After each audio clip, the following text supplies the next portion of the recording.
बिस्मिल्लाहिर्रहमानिर्रहीम नाज़रीन, मेरा नाम नासिर गोंदल है। आज गोंदल ग्रुप ऑफ मार्केटिंग के प्लेटफॉर्म से मैं आपकी खिदमत में हाज़िर हूँ। नाज़रीन, पूरी कोशिश होती है कि रियल एस्टेट शोबा के हवाले से आप लोगों को जितनी भी इंफॉर्मेशन जो है वो दे सकूँ, क्योंकि बहुत सारे लोग ऐसे होते हैं कि जिन्होंने कभी कभार को प्रॉपर्टी लेनी होती है और उनको वो इतना एक्सपीरियंस नहीं मिलता कि वो प्रॉपर्टी के बारे में जो है वो जितनी भी एक नॉलेज आपके पास होना चाहिए, या आप कैसे उसको डील कर सकते हैं, या कैसे फ्रॉड से बच सकते हैं, कैसे नुकसान से बच सकते हैं। तो मेरी पूरी कोशिश होती है कि मैं गाय बगाए जो है एक आध वीडियो इस टॉपिक के ऊपर भी बनाता रहता हूँ।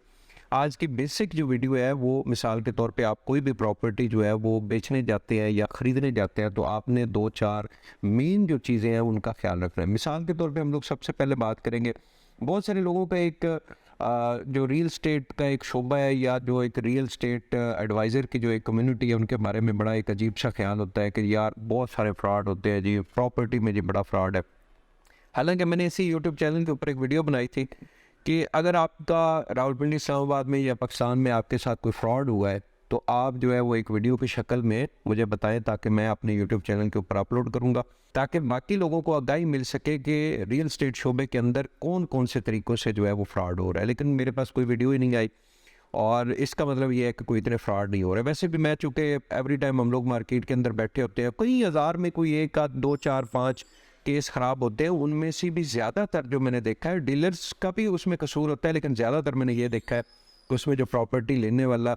या प्रॉपर्टी ख़रीदने वाला जो है उसकी भी कहीं ना कहीं गलती है। अगर मिसाल के तौर पे जी आप अपनी प्रॉपर्टी जो है वो सेल करना चाह रहे हैं, और आप किसी रियल एस्टेट एडवाइज़र को फ़ोन करते हैं कि ये मेरी प्रॉपर्टी है और मैंने सेल करनी है, तो सबसे पहले तो एक चीज़ ज़हन में रखें कि आप कभी भी अपनी मजबूरी ना बताएं। उस रियल एस्टेट एडवाइज़र को अपनी मजबूरी ना बताएं कि भाई मैं कहीं फंसा हुआ हूँ, आप जितना जल्दी हो सकता है बस 5 दिन के अंदर, 10 दिन के अंदर मेरी प्रॉपर्टी किसी तरीके से जो है वो सेल करो।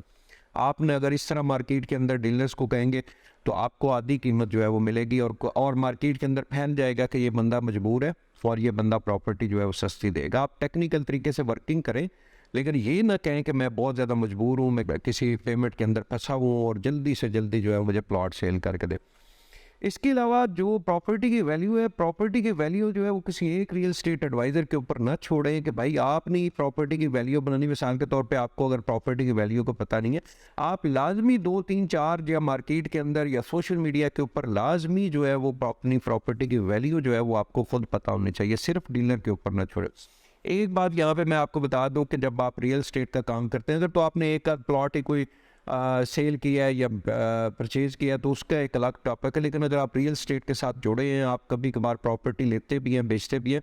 तो भाई फिर जो है वो थोड़ी सी वर्किंग करके आप अपना एक अच्छा इतमाद वाला जो रियल एस्टेट एडवाइज़र है, जिसके एक्सपीरियंस भी हो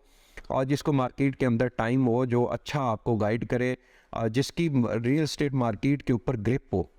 आप उसके साथ जुड़ जाएं, उसके साथ मीटिंग करें और उसको बताएं कि भाई हम आपके साथ इन्वेस्टमेंट करना चाह रहे हैं, आप किस परसेंटेज के ऊपर हमारे साथ करेंगे और किस तरह की हमें सर्विसेज देंगे। आप उसके ऊपर इत्मीनान करें और बहुत सारी चीज़ों से वो आपको आने वाले टाइम में बता देगा। अच्छा, एक चीज़ जो बहुत सारे लोग करते हैं कि डीलर को कमीशन जो है ना, वो आप जब आपकी डील शुरू होती है तो डीलर को बड़ा क्लियर बताएं कि भाई हम आपको इतनी कमीशन देंगे, ताकि डीलर जो है उसका माइंड क्लियर हो जाए और वो उस हिसाब से वर्किंग करे। डेफिनेटली अगर आप उसको 0.5% कमीशन का कहेंगे तो वो उस तरीके से वर्किंग नहीं करेगा। आप जो एक मार्केट के अंदर रूल चल रहा है कमीशन का, वो लाजमी डीलर को पहले बता दें कि भाई मैं आपको पूरी कमीशन जो है वो दूंगा। बहुत सारे मैंने ऐसे भी केस देखे हैं जिसमें जो ख़रीदार है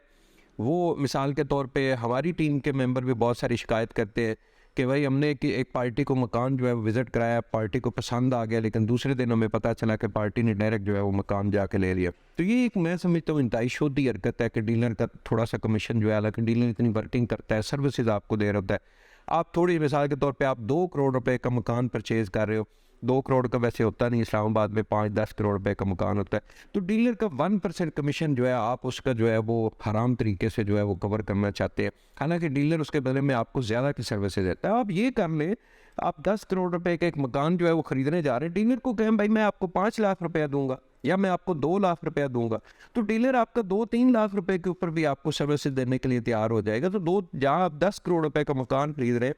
2-3 लाख रुपए डीलर को कमीशन देने में कोई हर्ज नहीं है। तो ये आप जो है वो ज़्यादती ना किया करें डीलर के साथ।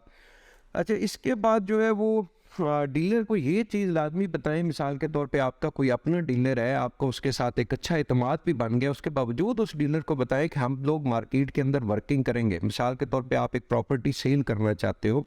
तो डीलर को ये बता दें कि भाई हम लोग अपने मार्केट वैल्यू के लिए हम लोग इधर उधर रियल एस्टेट एडवाइज़र से रब्ता ज़रूर करेंगे, लेकिन आप चूँकि हमारा एक आपके साथ अच्छा कर लेके डील आपके साथ ही करेंगे। तो इससे ये होगा कि जो डीलर आपका पहले ये समझ रहा था कि इस पार्टी को तो किसी किस्म का रियल एस्टेट का कोई तजर्बा नहीं है, ना इनको अपनी प्रॉपर्टी की वैल्यू का पता है, तो वो कम से कम इन चीज़ों से निकल जाएगा। आपको कम से कम कोई जो ओरिजिनल वैल्यू है वो भी आपको लगवा के देगा और सर्विसेज देगा, ताकि मेरा क्लाइंट जो है वो ख़राब ना हो। तो और बहुत सारी इस तरह की चीज़ें होती हैं।